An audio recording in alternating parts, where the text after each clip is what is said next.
Banyak perkara dalam Islam yang jelas dengan bukti logik yang kena kepada pemikiran logik. Dan kemudian pula ada beberapa perkara itu anda tidak dapat tentukan sebabnya mengapa ia tidak dapat dijelaskan. Dan anda selalu hanya diberitahu bahawa itulah caranya. Itulah jawapannya yang betul atau ada beberapa makna yang lebih mendalam tersirat di sebalik itu. Anda lihat, Allah juga mendedahkan beberapa hikmah ini dalam kisah Musa dan Khidir. Kerana ketika Musa AS bersama Khidir, Khidir melakukan beberapa perkara yang tak masuk akal yang difikirkan oleh Musa AS. Dia merosakkan kapal orang, dia bunuh satu budak ini. Juga dia bina tembok untuk orang-orang yang kurang baik. Yang pada masa itu sememangnya semua nampak macam tak masuk akal. Tak logik dan tak masuk akal langsung dan tiada maknanya di sebalik semua ini. Dan kemudiannya Khidir jelaskan kepada beliau Musa AS bahawa sebenarnya dia menyelamatkan kapal orang-orang ini daripada disita. Dia juga menghalang dan mencegah anak ini dari membesar dan menjadi sesat dan akan menjadi fitnah terhadap ibu bapanya. Dan anda tahu jika seseorang kanak-kanak mati, dia akan pergi ke jannah pun.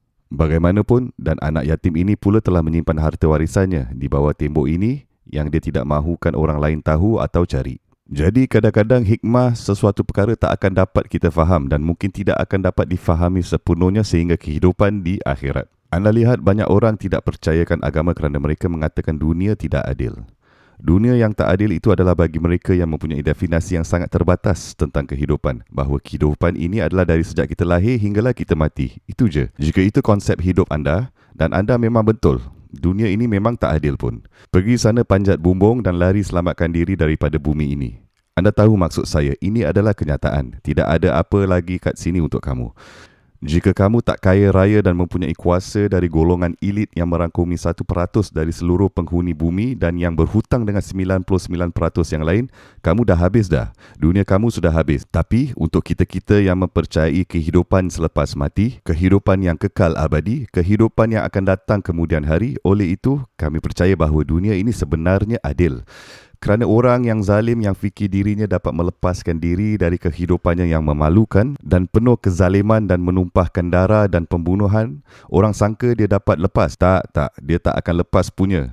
Sebenarnya akan lebih dahsyat dia kena dari jika dia dihukum di dunia ini. Kerana dia kena hadapi kehidupan kekal kemudian hari yang hukumannya kamu tidak akan dapat tahan. Mengapa sebagai seseorang Muslim kita lebih rela jika kesusahan yang datang pada kita? Kita harus bersyukur kadang-kadang. Kerana itu adalah penyuci dosa-dosa. Saya bersedia dan rela menghadap dosa di sini dari di sana. Jadi dunia itu adil, tetapi akal fikiran manusia sangat terhad. Anda faham?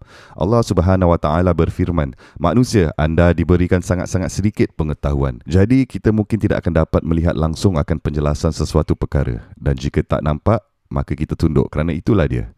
Kerana ia ada dalam kebijaksanaan Allah Subhanahu Wa Taala. Allah Maha Bijak, Maha Adil. Kerana itu saya mungkin tidak akan dapat memahaminya. Tetapi itulah maksudnya untuk menjadi seseorang Muslim, untuk serah. Aku tunduk pada kehendak Allah dan apa-apa pun. Kemungkinan saya tak akan faham sekarang. Mungkin 10 tahun dari sekarang saya akan faham. Mungkin tak akan pernah sampailah ke hari penghakiman. Baru dapat faham. Tapi saya tahu itulah cara yang sepatutnya. Kerana Allah mengawal segala urusan dari semua perkara. Oleh itu kita terus membiarkannya.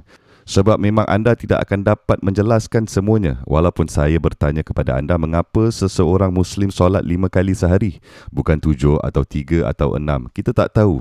Ada hikmah di sebalik itu. Cuma kita yang tak tahu. Jadi beberapa perkara seperti itu memang macam itu.